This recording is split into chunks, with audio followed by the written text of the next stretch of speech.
Embracing yourself as an artist is the first significant step on the path toward building your career. It's not always an easy step to take. When you affirm yourself as an artist, the road before you can feel equally exciting and terrifying. It can be thrilling when you are moving toward fulfilling your dream and spending time doing something that you truly love. On the flip side, doubt can rear its ugly head, causing you to question if this profession can really pay the bills or whether you're talented enough. As you'll see in the interviews, many artists experience a tension between wanting to make art their livelihood and believing it's possible. But every single one of them learned through their experience that being an artist is a viable career choice. In fact, because of the potential of the internet, there are more opportunities today for working artists than there have ever existed before. Artists have access to marketplaces like Etsy and shopping platforms to sell their work. And getting your work out there and noticed has been made easier by social media platforms.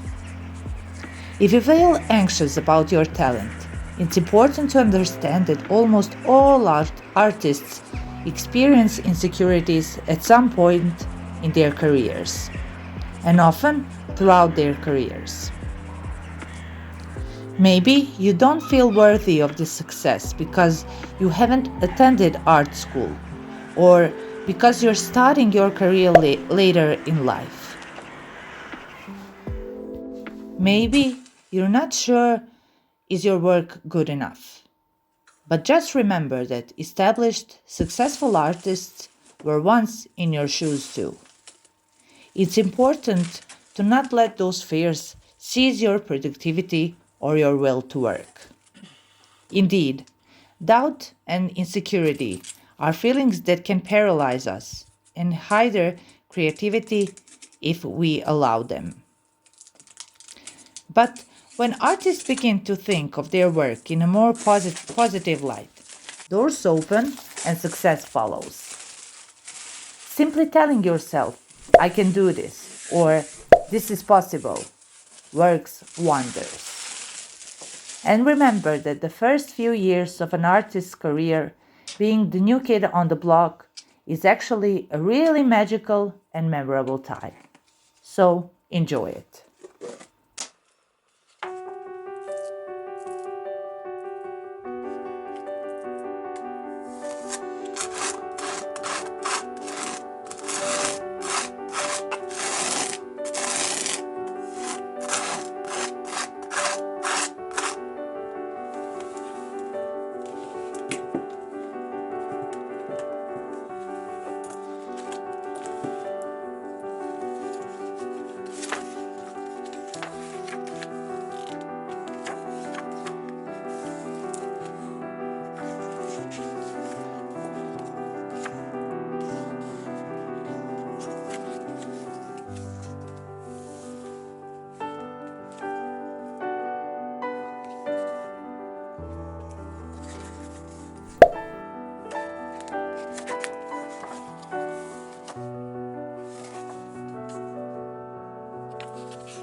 Much of what separates successful artists from those who struggle is simply their mindset.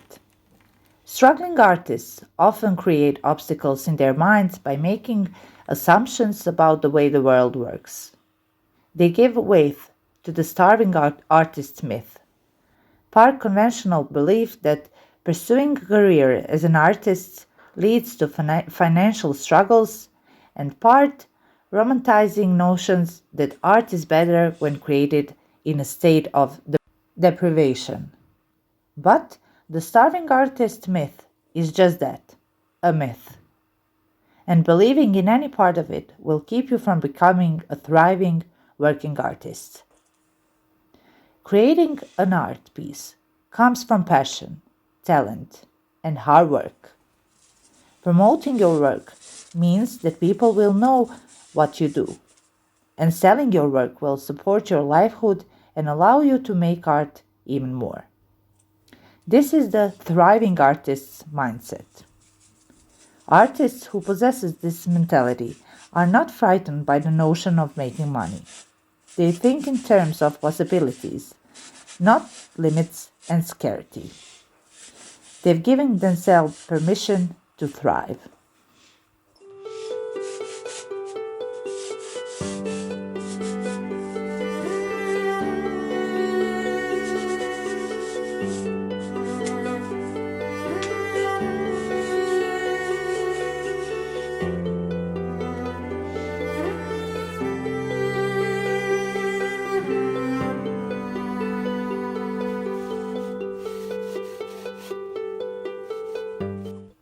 As an artist, you have the opportunity to create your own unique stamp on the world.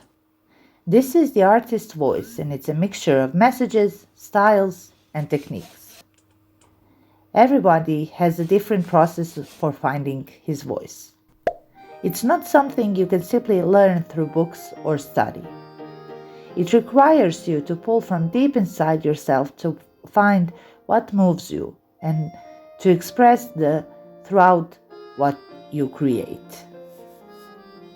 Developing your voice can be a lifetime journey, a continual process of discovery and reinvention.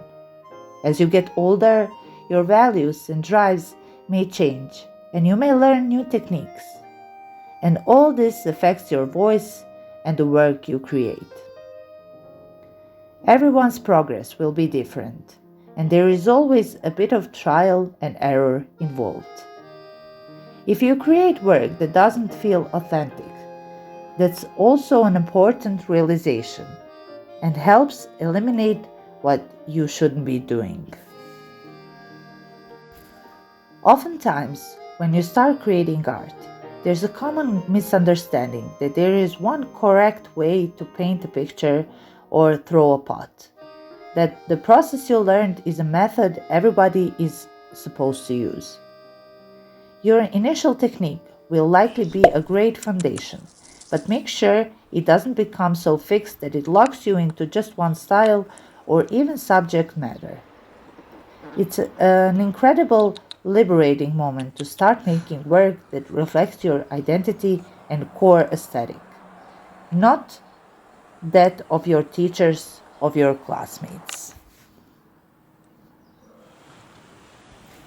When making art, it can feel scary to change your work even slightly, especially if you are used to doing things in a particular way. But doing something differently, however small, automatically pushes your work to a new place.